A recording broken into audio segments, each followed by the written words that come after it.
जिसने जिंदगी बचाना सीखा, उसे जिंदगी से हार माननी पड़ी। सिस्टम के दबाव, अत्याचार और टूटी उम्मीदों की दास्तां। महाराष्ट्र की वो डॉक्टर बेटी, दूसरों की जिंदगी बचाना उसका पेशा था, पर अपनी जिंदगी नहीं बचा सकी। एमडी करने का सपना और सिर पर 3 लाख का कर्ज। होटल में जान देने वाले इस डॉक्टर के हाथों पर लिखे शब्द इंसानियत को झकझोर देने के लिए काफी थे। नमस्कार, मैं हूं पूर्णिमा शुक्ला और आप देख रहे हैं 24 न्यूज की खास पेशकश, टूट गए सपने। जी हाँ, भले उस डॉक्टर बेटी ने जान अपने हाथों से दी, लेकिन उसकी मौत सिस्टम की देन है, जिसके चलते उस बेटी के सपने और ख्वाहिशें अधूरी रह गई। और अब परिवार एक ऐसे गम में जिसे शायद वो जीवन भर कभी भी बाहर न निकल सके। उसने हाथ में जो कुछ लिखा वो सिर्फ एक शब्द नहीं थे, बल्कि व्यवस्था की हकीकत बयां की गई थी। एक ऐसी व्यवस्था जो अपने मतलब के लिए किसी की भी जिंदगी को दांव पर लगा दे। बीड जिले के वड़वानी तहसील के गांव से निकली इस बेटी, जिसके पिता किसान और मां गृहिणी है। लिहाजा परिवार की आर्थिक हालत बहुत मजबूत नहीं थी, लेकिन बेटी का सपना बड़ा था। उसके किसान पिता ने 3 लाख का लोन भी लिया था, ताकि बेटी का एमबीबीएस पूरा हो सके। लिहाजा बेटी ने मेहनत की, परीक्षा पास की और सरकारी सेवा में भर्ती हुई। उसकी पोस्टिंग सतारा जिले के फलटण उप जिला अस्पताल में हुई। परिवार के लिए ये गर्व की बात थी। बेटी गांव की वो लड़की थी जिसने डॉक्टर बनकर नाम कमाया, लेकिन अब वही बेटी सिस्टम की बलि चढ़ गई। दरअसल महिला डॉक्टर के 2 चचेरे भाई भी डॉक्टर हैं। उन्होंने आरोप लगाया है कि अस्पताल प्रशासन ने उन्हें परेशान करने के लिए ही पोस्टमार्टम की जिम्मेदारी सौंपी थी। पीड़िता के परिजनों ने बताया कि वो एमडी की पढ़ाई करना चाहती थी और उसकी तैयारी कर भी रही थी। उसके चाचा ने बताया कि एमबीबीएस कोर्स के लिए लिया गया 3 लाख रुपए का कर्ज अभी तक चुकाया नहीं गया था। उन्होंने कहा कि उसके पिता किसान हैं, वो ज्यादा पढ़े लिखे नहीं हैं। मैं एक शिक्षक हूं और उसे बीड़ में स्कूली शिक्षा के लिए ले गया था। वो एमबीबीएस तक ही सीमित नहीं रहना चाहती थी, बल्कि मेडिसिन, ईएनटी या नॉन क्लिनिकल ब्रांच में एमडी करना चाहती थी। यानी इस डॉक्टर बेटी का सपना था एमडी करना, ताकि मेडिकल के क्षेत्र में आगे बढ़ सके। परिजनों का कहना है कि वो इसकी तैयारी भी कर रही थी, लेकिन जिस जगह उसकी पोस्टिंग थी, वहां उसे बार बार पोस्टमार्टम ड्यूटी में लगाया जाता था। परिजनों का आरोप है कि हॉस्पिटल प्रशासन उसे जानबूझकर ऑटोप्सी ड्यूटी देता था। यहां तक कि कुछ राजनीतिक लोग भी दबाव डालते थे कि वो मेडिकल रिपोर्ट बदल दे।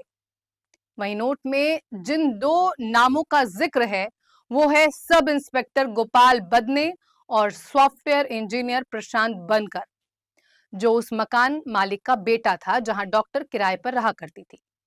डॉक्टर ने नोट में लिखा था कि गोपाल बदने ने 4 महीनों में कई बार उसका यौन शोषण किया और प्रशांत मानसिक रूप से परेशान करता था। वहीं पुलिस की जांच में यह भी सामने आया है कि डॉक्टर ने आत्महत्या से पहले प्रशांत से फोन पर बातचीत की थी। गुरुवार की रात फलटण के एक होटल के कमरे में डॉक्टर पहुंची। रात करीब 9 बजे उसने पहले अपने फोन से प्रशांत बनकर आखिरी कॉल की। इसके बाद सब खामोश हो गया। वहीं पुलिस ने मामले में फरार चल रहे आरोपी पुलिस सब इंस्पेक्टर गोपाल बदने को गिरफ्तार कर लिया है। बताया जा रहा है कि उसने खुद पुलिस के सामने सरेंडर किया है। पुलिस अधीक्षक तुषार दोषी ने कहा कि बदने ने शनिवार की शाम सतारा के फलटण ग्रामीण पुलिस स्टेशन में सरेंडर किया, जिसके बाद उसे गिरफ्तार कर लिया गया। इससे पहले शनिवार सुबह फलटण पुलिस ने सॉफ्टवेयर इंजीनियर प्रशांत बनकर को पुणे से गिरफ्तार किया, जिसका नाम डॉक्टर ने अपने नोट में बदने के साथ लिखा था। फिलहाल दोनों आरोपी पुलिस की हिरासत में हैं। आपको बता दें, इस मामले में बीजेपी के पूर्व सांसद रामराजे नाईक और उनके एक सहयोगी का भी नाम आया था, लेकिन सीएम देवेंद्र फडणवीस ने पूर्व सांसद का बचाव करते हुए उन्हें क्लीन चिट दे दी। सीएम का कहना है कि निंबालकर का इस मामले से कोई लेना देना नहीं। हालांकि विपक्ष ने सीएम के बयान पर पलटवार किया है। शिवसेना यूबीटी के नेता अंबादास दानवे ने सीएम से सवाल किया है कि आखिर किस आधार पर उन्होंने अपने नेता को क्लीन चिट दी है। क्या उन्होंने खुद इस मामले की जांच की थी? वैसे आपको बता दें कि इस मामले को लेकर सियासत खूब चल रही है। विपक्षी नेता सरकार पर हमलावर हैं, तो वहीं सीएम फडणवीस ने मामले पर विपक्षी द्वारा की जा रही राजनीति की आलोचना की है। जहां एक और परिजन बेटी की प्रताड़ना का आरोप लगा रहे हैं, तो वहीं दूसरी तरफ मृतक डॉक्टर पर भी इल्जाम लगाए जा रहे हैं। महिला डॉक्टर के परिवार ने कहा कि वो पिछले 1 साल से राजनीतिक और पुलिस दबाव में थी। परिजनों ने आरोप लगाया कि अस्पताल के कुछ मेडिकल स्टाफ भी इसमें शामिल थे, जिन्होंने डॉक्टर पर फर्जी पोस्टमार्टम रिपोर्ट और झूठे फिटनेस सर्टिफिकेट बनाने का दबाव बनाया। परिजनों ने कहा कि पिछले 1 साल से उस पर बहुत ज्यादा पॉलिटिकल और पुलिस प्रेशर था। हॉस्पिटल का मेडिकल स्टाफ भी इसमें शामिल है। सब लोग उस पर गलत पोस्टमार्टम रिपोर्ट बनाने और फिटनेस सर्टिफिकेट में हेराफेरी करने का दबाव डाल रहे थे। इतना ही नहीं, हॉस्पिटल में दूसरे ऑफिसर मौजूद होने के बावजूद उस पर ज्यादा से ज्यादा पोस्टमार्टम करने का दबाव डाला जा रहा था। मृत डॉक्टर के चचेरे भाई ने कहा कि जब उसकी मौत हुई तो सुबह 6 बजे तक उसका पोस्टमार्टम करने वाला कोई वहां पर नहीं था। वो हमारी गैर मौजूदगी में उसकी डेड बॉडी उसके घर से हॉस्पिटल ले गए। ये सब परिवार वालों के सामने होना चाहिए था।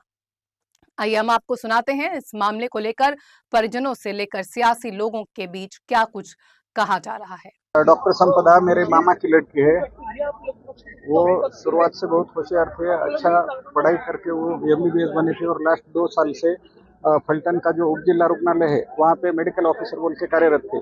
लेकिन उसको पिछले 1 साल से लगभग उसने 1 साल से बहुत प्रेशर किया जा रहा था। वो पॉलिटिकल प्रेशर भी था और पुलिस कर्मचारी भी है और उसमें उनका जो मेडिकल स्टाफ है वो भी उसमें शामिल है। तो सभी ने उसको बहुत गलत पोस्टमार्टम रिपोर्ट बनाने के लिए या कोई जो भी आरोपी वगैरह आते थे वहाँ पे, तो उनके गलत रिपोर्ट बनाने के लिए फिटनेस अनफिटनेस सर्टिफिकेट जो रहता है तो वो गलत देने के लिए उस पर बहुत प्रेशर किया जा रहा था। उसको बार बार पोस्टमार्टम की ड्यूटी उसी को लगाई जा रही थी, बल्कि बावजूद दूसरे मेडिकल ऑफिसर रहने के बावजूद भी इसी को ज्यादा पोस्टमार्टम के लिए ड्यूटी लगाई जा रही थी। इसको रात में 12 बजे 1 बजे भी पोस्टमार्टम के लिए बुला रहे थे, लेकिन इसकी जब डेथ हुई तो उसके पोस्टमार्टम के लिए 6 बजे तक कोई भी ऑफिसर नहीं था। हम यहाँ से 8:30 बजे लगभग हमें 23 अक्टूबर को शाम में पता चला कि उसकी डेथ हुई है। तो हम यहाँ से 9 बजे निकले थे। सुबह 3 बजे हम लगभग वहाँ पे फलटन में पहुँच गए। बार बार पुलिस लोगों का हमें फोन आ रहा था, वो लोकेशन ले रहे थे कि आप कहाँ तक आए हो और यानी कितने बजे तक वहाँ पे पहुँचोगे, लेकिन तब तक उन्होंने हमें थोड़ा सा भी इन्फॉर्म नहीं किया। डेड बॉडी अगर ये होती है तो 1:30 बजे के लगभग उन्होंने डेड बॉडी होटल से लाकर हॉस्पिटल में जमा की थी और हमें इन्फॉर्म भी नहीं किया। अगर फांसी लगाई है इस केस में हमें फैमिली मेंबर को उन्होंने विश्वास में लेके वहाँ पे हमारा कोई तो भी मेंबर रहना चाहिए था और हमारे सामने डेड बॉडी को नीचे लाना चाहिए था, बल्कि ऐसा कुछ भी हुआ नहीं है। और हमें तो ऐसी शंका है कि उन्होंने जब भी ये पोस्टमार्टम किया या डेड बॉडी जब खाली निकाली तो वहाँ पे और भी कुछ तो भी सुसाइड नोट लिखा होगा, क्योंकि मेरी बहन इतनी भी ये नहीं थी। उसने इतना 4-4 पेज का कंप्लेंट का सोल्यूशन रिजोल्यूशन दिया है, उसका रिप्लाई दिया है, तो इतना अगर वो लिख सकते हैं तो सिर्फ हाथ पे सुसाइड नोट नहीं लिख सकते। परिवार की मांग क्या है? हमारी मांग सिर्फ इतनी है कि ये स्पेशल SIT इन्वेस्टिगेशन कमेटी बैठानी चाहिए और उसमें जो भी अध्यक्ष रहेगा तो special lady officer IPS lady officer रहना चाहिए और वो भी बाहर का रहना चाहिए। अगर महाराष्ट्र का होगा, पुलिस का होगा, तो वो उन्हीं को हेल्प कर सकते हैं, इसलिए SIT बैठनी चाहिए। राहुल गांधी जो ट्वीट करते हैं उनको भी पता नहीं होता, वो कोई जानकारी लेते नहीं है। जो फलटन की घटना है बहुत क्लियर है। जिस महिला डॉक्टर की मृत्यु हुई, जिसने सुसाइड की है, उसने अपने हाथ पर जो लिखा है उससे मामला बहुत स्पष्ट हुआ है और हमने बहुत स्पष्टता से ये कहा है कि इसमें किसी को भी बख्शा नहीं जाएगा।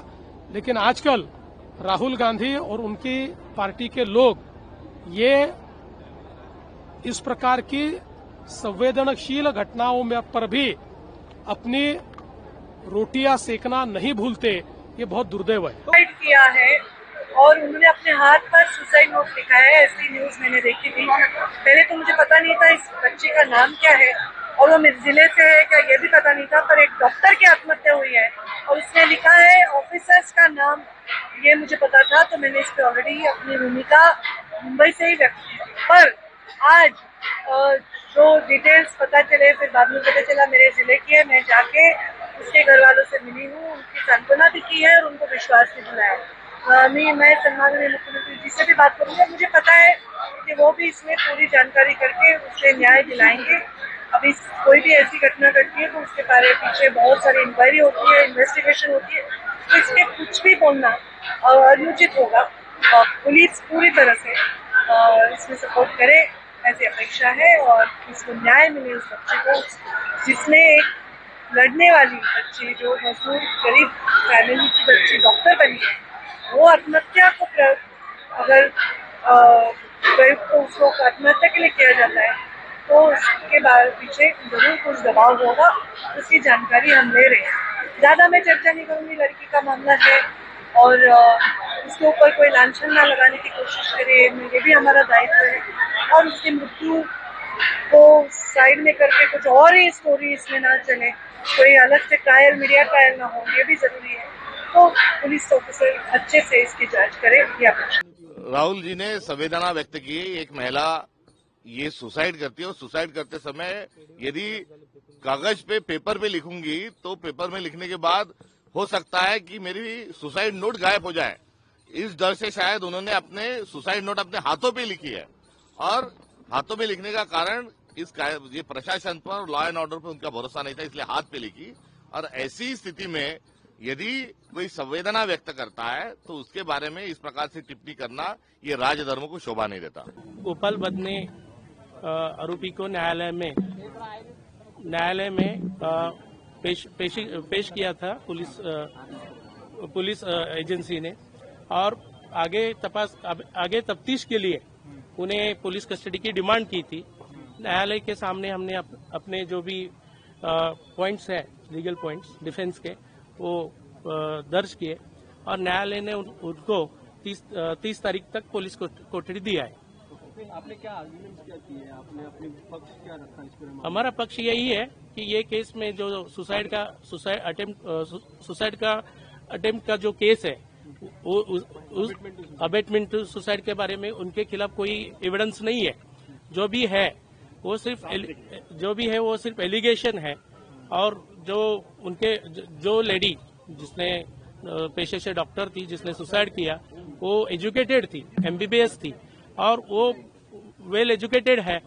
और उन्होंने अपना घर छोड़ के यहाँ फलटन में, वो आरोपी नंबर 2 जो है प्रशांत बनकर, उनके यहाँ वो भाड़े से रहती थी और वो घर छोड़ के उन्होंने होटल में रात के 1 बजे रूम बुक किया और वहाँ रही और वहाँ पे उन्होंने सुसाइड किया। अभी 1 बजे रूम बुक किया क्या नहीं वो मुझे भी पता नहीं, इंस्ट्रक्शन से मैं बोल रहा हूँ, FIR के तहत मैं बोल रहा हूँ। और वो वहाँ पे रहने के बाद उन्होंने सुसाइड किया, ऐसा सरकार पक्ष का कहना है।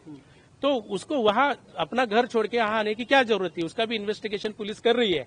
और उसमें उसने पिछले 4 महीने से तो वो दूसरा जो आरोपी है प्रशांत बनकर, वो घर का मालिक है, मालिक का लड़का है और वो उसको हैरेस कर रहा था। अभी ये भी इंस्ट्रक्शंस आ रही है मुझे कि उसे जो पीड़िता है उसको वो प्रशांत बनकर के साथ शादी करना था और वो शादी के लिए मना कर रहा था। उसका कोई डिस्प्यूट भी चल रहा है, ये भी एंगल है केस में है। और उसका संज्ञान लेते हुए इंक्वायरी के बाद इतना, जब अभी जो भी मुझे भी संज्ञान आ रहा है तो उसमें ऐसा लग रहा है कि इसके फ्रस्ट्रेशन में उसने सुसाइड किया है। ये एक बात हुआ। दूसरा, मेरे क्लाइंट जो है गोपाल बदने, वो पुलिस ऑफिसर है और वो अपना जो ऑफिशियल पुलिसिंग का जो काम करते हैं, अरेस्ट के बाद जो उन्होंने जो अक्यूज अरेस्ट किए थे, उनको ये जो पीड़ित महिलाएं वहाँ जिस सरकारी अस्पताल में काम करती हैं, वहाँ उसको लेके गए थे अरेस्टेड अक्यूज को, और उनका एग्जामिनेशन के बारे में कुछ उनका डिस्प्यूट हुआ है। और सिर्फ मेरे क्लाइंट का ही नहीं, इतर 2 भी अफसर है, वो लोग को उनका जो काम का व्यवहार है अच्छा नहीं लगा। इसके बारे में उन्होंने कंप्लेंट किया है और उसका भी इंक्वायरी चालू है। वो इंक्वायरी करने के बाद ये पीड़िता जो है डॉक्टर, उन्होंने फिर से कंप्लेंट किया इनके खिलाफ।